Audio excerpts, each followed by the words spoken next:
All right. Good morning. This is This is actually This is Labor Day, the Labor Day weekend. Last night it rained really heavily, and I need to cut my grass. But I'm doing. I guess this is fourth week update since I overseeded. You can take a look behind me. It's really shaggy and needs to be cut.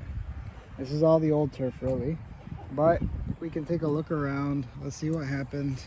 These are the spots that were bare. This whole area over here, was all bare. It's filled in pretty good. Still a little bit more. This area right here was a bit bare. That needs to fill in a little bit more. This area didn't really fill in that good, so we're gonna put some more seeds in here. A little bit more seed over here. That area filled in pretty good. The rest of this was already pretty thick, but you can see there's some weeds coming through. There's some, what's it called? Credge? No, Credge is that browser. But there's some weeds over here, some weeds over here. I haven't sprayed yet, but since it's been 4 weeks after I cut, I was gonna cut this morning, but it rained so bad last night, the grass is really wet, so I'm not gonna touch it right now. But this area, I don't think I put enough seed down here, so this is gonna get some more seeds. Tons of weeds coming through.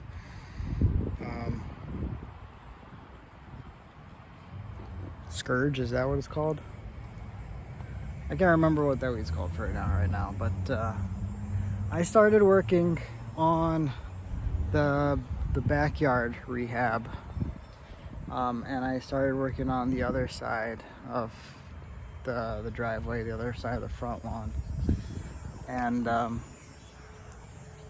so right over here, I did it on Friday night. I 2 days ago, basically. I wanted to get started with the backyard rehab. We scalped it. I scalped it. I cut it down at 1.5 inches, the lowest that my mower goes without going past the notches. Could go lower, I guess, but I didn't really want to. I just wanted to go to 1.5 inches. And I used the Sun Joe dethatcher scarifier. Was using the scarifier blades, like verticutting basically. And I tried to level this area out a little bit more, so just like in the front, on the other side, over there, that side had a lot of high spots, but this side also was a bit high, but not for the same reasons. I don't know why it was high, but I wanted to flatten it out there too, so that when I mow it, I don't have to worry about scalping it or cutting it too low in the front. So I tried to bring this down as low as I can at 1.5 inches. So now it's about 1.5 inches. So when I cut at like 2.5, 3 inches, it won't be too short. When I cut this area, I don't have to worry about scalping it anymore. But yeah, so this whole area on this side over here, this side and the side of the house, I cut it real short. Went through it with the Sun Joe scarifier dethatcher, and I haven't done anything else yet. I'm waiting until the aeration happens before I overseed, and I was gonna do it for the back too. But I have sad news. My dethatcher broke. It doesn't spin anymore. Well, it spins, but then the moment that it touches dirt or the grass, it stops spinning.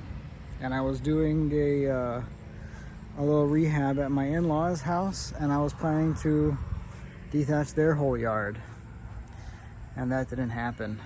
In the first stripe, about 6 feet down, it stopped spinning.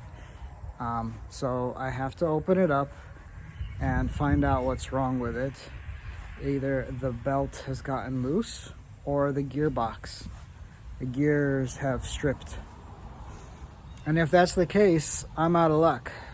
I either have to buy a new one, and I'll probably look for a refurbished one if I do, or I just don't buy another one. We'll see what happens. I really liked it because of how well it cleaned the ground up. I mean, you can look here, just look at the soil. You can see the soil. A lot of the lawn debris has been picked up, but unfortunately it is no more.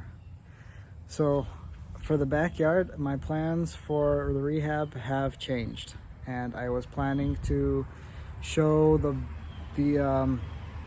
whole process because I didn't really get a video of me using the dethatcher.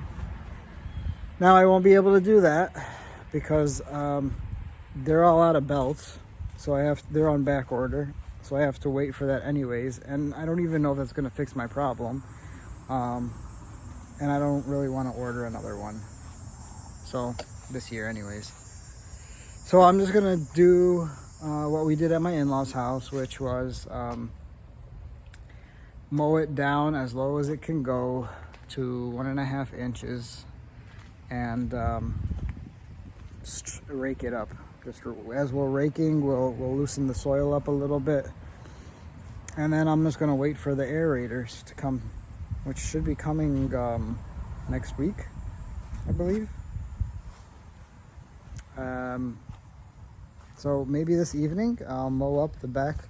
I had already done one mow at 2 inches, and when I did the time lapse for that in the other video, it didn't really work out that great. I should have paused it or started it again a little bit every so often so that you could see what I was doing more, but when I cut this lawn, cut the back again, I will try to do another video for it. And if not, sad to say that the lawn rehab video series is going to be cut pretty short. And you can refer to the front front lawn rehab series for the steps that I would have liked to use. But I'm going to tell you something that I am doing differently. I'm going to be trying 2 different products. For the front rehab, we put down topsoil on the top of the seed. I'm gonna try not doing that this time because I want to try to see what would happen with the minimal work. So I'm gonna do the average Joe's lawn rehab. If you don't have a dethatcher and you don't want to spend a ton of time top dressing with topsoil, which takes a few hours, 2 or 3 hours, depending on how you do it. If you have a roller, it's a lot faster, like a peat moss roller or top dressing roller. That's kind of like a metal cage that catches the sticks, the mulch, whatever is too big to fall through the grates, and it lays out a nice level layer of topsoil. I don't have one. Most people don't. You can rent them, but I'm gonna try to do it. We'll see what happens. This is gonna be an experiment now. What can I do that the normal homeowner has that you don't wanna spend a ton of more money on getting additional things? So what I'm gonna be using this time is this X-Soil DIY from Yard Mastery, and I got the link to this and other stuff and the Yard Mastery link, my affiliate link, down in the description, my link tree. And this is composted poultry manure and carbon. So this is like, it says top dressing with biochar, so it's got carbon in it, and it adds organic matter and helps to increase the retention of water in soil. I'm reading right off the bag. I haven't used it before. This is my first time. It's pretty much the same thing that's in the Scott's thicker lawn product that have the poultry manure in them, but this is just a separate one. And this bag that's 45 pounds is meant to cover 4,500 square feet. I'm gonna stretch it a little bit, so it's not gonna be the full dose, just because I didn't want to buy another bag, and that would have covered 9,000 square feet. I didn't need to add any more to my front lawn because I already had put down the other top dressing. I was gonna actually do a humus and manure top dressing again on the front lawn. So who knows, maybe I'll buy another bag, but right now I'm not planning to. This is gonna be just for the backyard. So I'm gonna use that to amend the soil, to add some more nutrition when I overseed, which is gonna be after I aerate. And then I'm gonna try this retain, which means it's hydration and retaining the water. It's supposed to keep the moisture at the root zone longer and better, so that the seeds can germinate and the grass can grow real good without watering as much. And since we're coming into a bit of a rainier season now in the fall, I probably can get away without watering most days, and if I have to water, it'll probably only be once a day, because I don't want to spend that much. So that's my new plan. I'm going to just mow really short, cut the grass short when it gets dry, and I'm going to get rid of all the leaves, all the stuff I was gonna put in my compost bin, but I'm all out of space in the compost. I have a little bit of room in the compost bin, so I'll fill that up first, then the rest is going in the yard waste. And I have tar spots, or whatever they call it, the black leaf spots on my maples, which happens from a fungus. So those leaves I need to get rid of. I'm not going to put those in the compost. I will just throw them out in the bin. So that's all going to get tossed in the bin. I'm not going to touch this area again. This area is just going to be cut regularly, and then wait for the aerator to come by. I did add a little bit of seed here where I scalped to give it a little bit of a head start before I overseed the rest of it, because it's gotten so thin, just so that when I do overseed, I don't have to worry about filling in the edge where I thinned it out like a ton. And I did the same thing with the front edge over there where I scalped it. So that's that. And then I got one more thing I wanted to tell you. I have a bunch of fungus activity in the front lawn and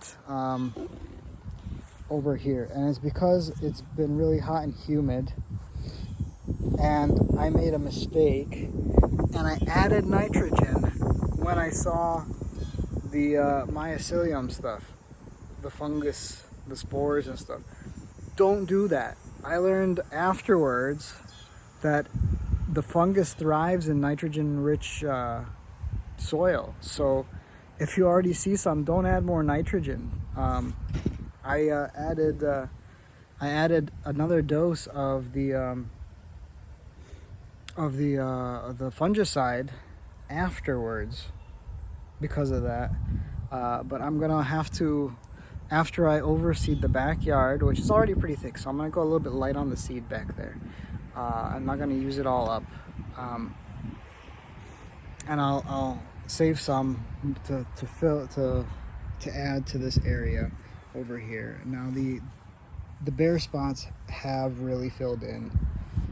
And just a few spots that I'll add a little bit of seed by hand first, and then the rest I'll just throw it out by hand. I'm not gonna put it in the spreader, and we'll see what happens with that. And that's my update for Labor Day weekend. Not gonna be able to do as much as I wanted to do. I'm gonna wait until the grass dries out a bit. Maybe this evening I'll mow, but that's gonna be it. Thanks for watching. Sorry I could not provide more interesting things to watch, but it's gonna be that for now. If you please like, subscribe, follow me on Instagram and Facebook. Instagram at Mike Botros, Facebook at Mike Botros DIY, Mikebotros. That's the name of my YouTube channel too, so you can find the spelling there. And the links are in the description. If you want to get any of the products that I'm going to be using to overseed, the seed, the Jonathan Green seed or the GCI seed, are both available on Yard Mastery, and you can check out my affiliate link in my link tree down below in the description. I am using the products, so I'm not selling you something that I'm not trying. And I don't know if it's still on sale, but Pro Peat fertilizer was on sale for 40 bucks a bag, which brings it down to close to the price range of Milorganite, which is about 10 bucks per bag, and that's 10 bucks per 2,500 square feet. But 2,500 square feet.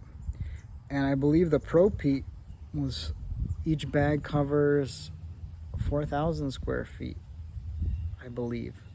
I'll have to look that up, but check it out. See if it makes sense for you to buy. It's much more affordable now. It's pretty much half the price almost, or 30 bucks off. It was 70 bucks a bag before, or 60 bucks a bag before. Now it's 40 bucks. I don't know if the sale's going to be still going on when you see this video, but go check it out and see if it's there. That stuff is peat moss based, so it helps to retain moisture as well in the soil when you put it down. So there's a lot of people who stand by it. I haven't tried it yet. Now that it's down in a more affordable price range, I might try it, but I already have 3 more bags of fertilizer, 2 of which I will be using for my lawn, and maybe another 1 or 2 I might use at my in-laws or at my parents' lawn. So I might wait to try Pro Peat next year. We'll see what happens. But anyways, I've gone on long enough. Thanks for watching, and I'll catch you next time.